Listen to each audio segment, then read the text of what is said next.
भक्ति महारानी सबके हृदय में वास करके जब बैठी, श्री हरि का दर्शन हुआ। जिस भांति अभी आप उन सब ने हरि नाम का कीर्तन किया, पूज्य गुरुदेव बताते हैं कि उस समय भी उन समस्त 88,000 ऋषि मुनियों ने, जो सनक सनंदन संगादिक सनत कुमार के श्रोताओं के रूप में बैठे थे, उन सभी ने किया।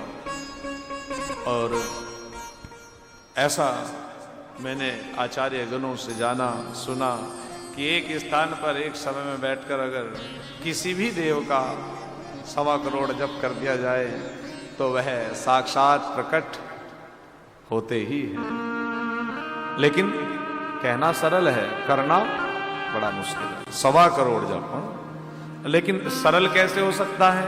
जैसे अलग अलग बगिया से फूल आता है, लेकिन एक धागे में एकत्रित होकर के माला बन जाता है। ऐसे ही अगर एक स्थान पर एक साथ एक से अधिक भक्त इकट्ठे होकर हरि का सुमिरन करें, और वो कब होता है? जब भागवत कथा होती है,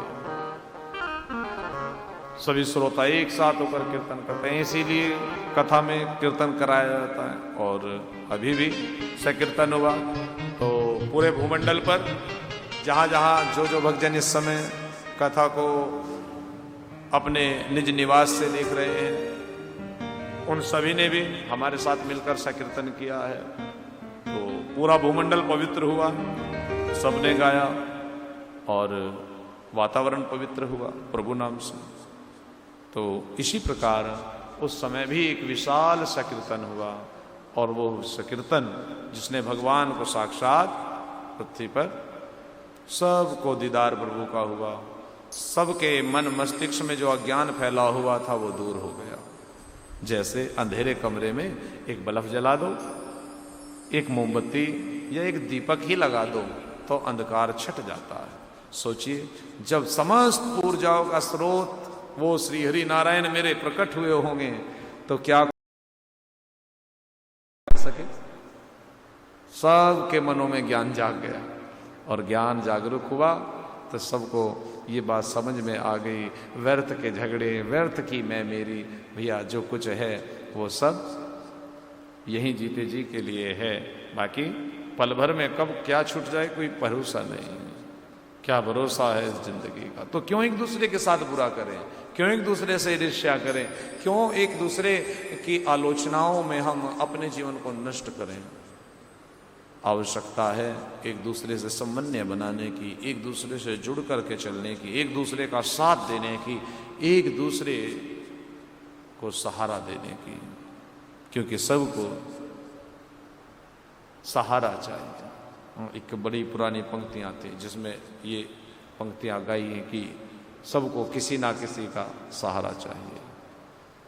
ऊंचे पर्वतों की धारा आई ढूंढने किनारा, बड़ी दूर से सबको किसी ना किसी का सहारा चाहिए। जैसे सूर्य समस्त ग्रहों के बीच सौरमंडल में विराजमान है, सब एक दूसरे से जुड़ करके एक दूसरे की परिक्रमा लगा रहे हैं। पृथ्वी भी परिक्रमा दे रही है, चंद्रमा भी परिक्रमा दे रहा, सौरमंडल में आपने देखा। उसी प्रकार हर कोई किसी ना किसी के सहारे जुड़ा हुआ है। तो सभी के मन में आत्मज्ञान का बोध हुआ। ज्ञान जो वृद्ध थे वे युवा हो गए, और जब ज्ञान हो गया तो दूसरे भक्ति के जो पुत्र हैं वैराग्य, वो वैराग्य भी हो गया। जो अपना नहीं है उससे हम मोह कैसा करें? मोह छूट गया, वैराग्य युवा हो गया। तो भक्ति के दोनों पुत्र ज्ञान और वैराग्य अपनी तरुण अवस्था में, युवा अवस्था में यहाँ पर प्रभु कृपा से हुए हैं।